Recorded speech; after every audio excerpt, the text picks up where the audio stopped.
Hi Mika Family, Mara here. May G-credit ka pero di mo magamit-gamit kasi akala mo pwede lang siyang gamitin sa mga merchants. Nako guys, kung kailangan mo ng pera, pwede natin ma-cash out or ma-withdraw yung pera natin from our G-credit. And kung paano yan, please keep on watching.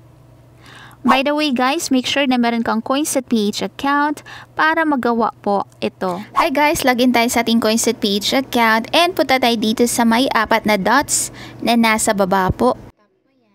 And piliin natin yung cash in. Punta tayo sa pinakababa, under Remittance Center, piliin natin si Palawan Pawn Shop. Lagay natin dito yung amount na gusto nating i-cash in. Lagay natin 70 pesos. And don't forget, lagay natin dito yung ating email address guys. Magsisend po sila dito ng code. And guys, may fee po na 25 pesos. So 95 pesos po lahat. Tap lang natin tong confirm cash in. And ayan na siya guys, status is processing. Dito sa baba makikita mo yung reference number. Unfortunately, I don't know bakit hindi siya makopy. So, take note mo na lang siya guys. Or pwede din naman, check mo yung email, in-enter mo kanina kasi doon magsisend din sila ng email. So, yung email is from DragonPay. Ayan siya. Tap mo lang yung link and dito yung reference number, pwede mo na siyang i-copy.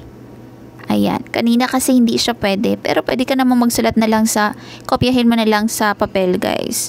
After nyan, login tayo sa ating GCash account. So ayan guys, view all. And payment solutions. And isearch lang natin dito yung DragonPay. Tap natin yan, ilagay natin dito yung amount. Ilagay natin dito yung 95 pesos guys kasi yun yung nakalagay po doon sa DragonPay. I-copy paste natin yung reference number dito and yung contact number po natin. I-untick lang natin ito guys para hindi tayo makabayad ng extra na 0.69 cents. And then next lang tayo. Piliin natin si G-credit kasi dito kukunin yung funds po and confirm lang natin yan. So, ayan na siya guys. Actually, yung nabawas sa ating G-credit is 105 pesos po. Pero, check natin yung ating Coins@ph account kung pumasok na ba. And yes, pumasok na siya guys. Pero, guys, take note na yung pumasok po sa ating Coins@ph is 70 pesos. Since, kung matatandaan mo kanina, yung in-enter nating amount sa pag-cash in dun sa Coins@ph account is 70 pesos. And there you have it, Mika Fam. Sana nakatulong itong video sa inyo. If you have any questions, feel free to comment down below.